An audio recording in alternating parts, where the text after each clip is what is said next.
Okey, Assalamualaikum. Terima kasih kepada yang memberi sumbang kami makan.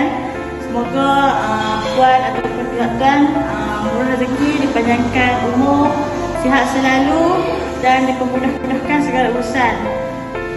Semoga bebas hutang dan semoga dilancarkan rezeki yang lebih baik.